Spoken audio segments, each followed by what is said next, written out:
Hey everybody, it's Briggsell here. Hello. Doing another video, World of Tanks, of course. Now, this is a different video, which I keep saying every video, but this one is true because this is a newish tank for me. I've only had a few battles in it, and I've quite enjoyed it. Although it is bloody slow without the fourth tank engine upgrade. I also have only the third gun, the third 105, I think it is. Yeah. It's got decent penetration, it's got very good penetration and decent damage. There is one more gun that I need to upgrade, as do I need to upgrade the turret and the suspension, which means that I'm only pretty much right at the start of its life. Now, I play this game a little bit differently to what I normally do, because of my lack of speed and lack of my turning speed. I have to play this very what's the word? Intelligently, otherwise I will get blown up. Luckily there are only one artillery on the map, which means that I'm going to be able to sit still a little bit more than you would normally want to do in this tank, because this tank pretty much attracts every other tank.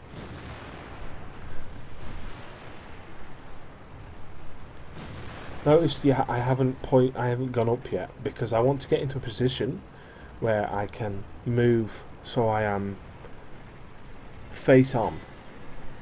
So I've got my front armour to the front.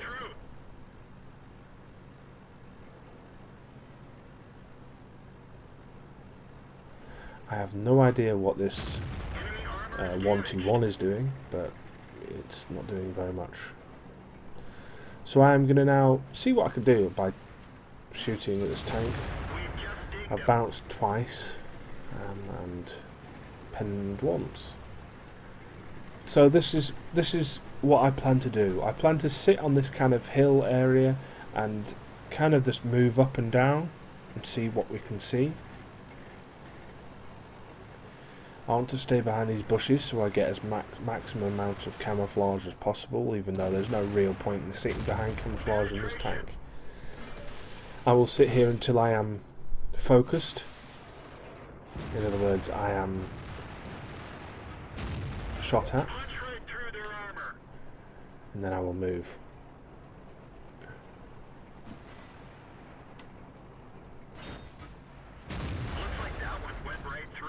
So I'll move back now, just give myself a few seconds, and then I'll move back up and start re-engaging. Now, there's not going to be much analysis to this because it's pretty straightforward.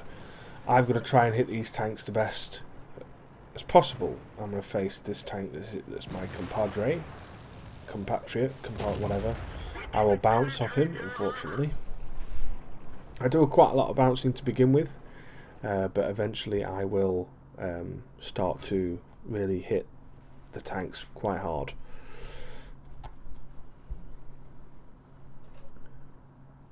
IS-3 is there moving forward, as is the IS-7.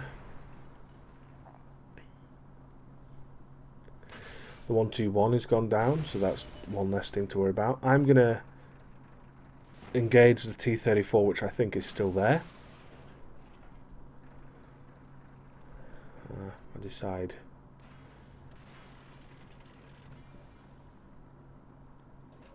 against it. So I engaged the IS-152. It's got a very good gun, the IS-152, so taking it out is probably a good idea.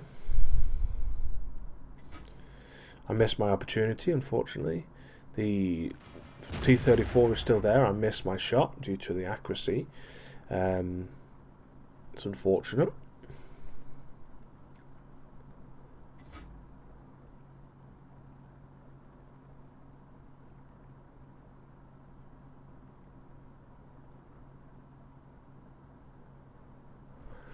So at this stage we're losing. We're one tank worse off until the KV-4's just been destroyed, so we're now even. The E-75 decided that it would move its turret side on, which obviously meant that I had the opportunity to pen.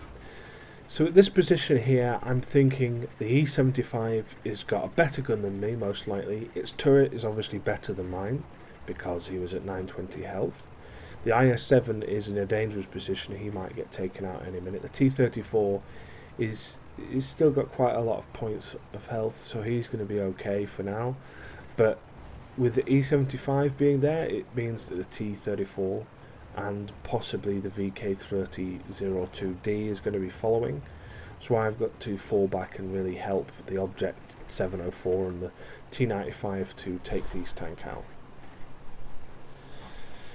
It would be very pointless me sitting in a position where these two tanks can't help out, which is exactly what I want. I want to be able to take these tanks out with taking a minimum amount of damage.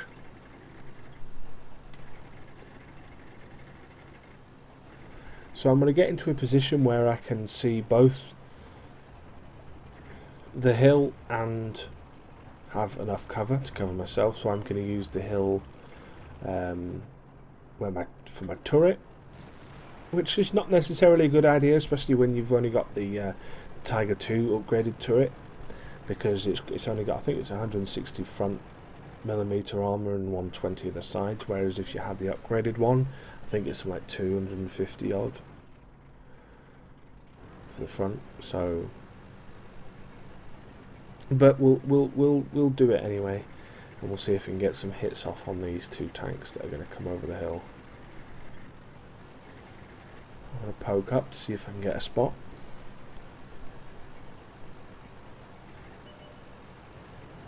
I get a spot, and then I move down, and then I realised that they're going to move right flank, my right flank, so I'm going to push back.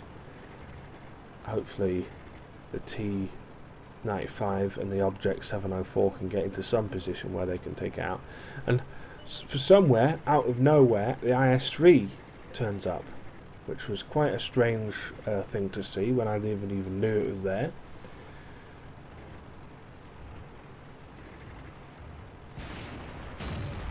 Get a bounce, he takes some damage off me. The E-75 is in a pretty poor position really, because I mean the M40 artillery piece can see him and will hopefully get some shots off on him. I've decided not to move back any further. Well, I will move back a little bit, but I mean I'm not going to move too far. The E-75 goes down, and then I think to myself, why am I going backwards? I could be going forwards here and engaging. So I'm going to push forward now and see what I can do against the IS-3.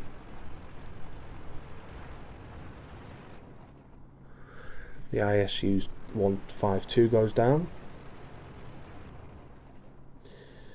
The VK3002D is... I take a pot shot. I didn't expect to hit.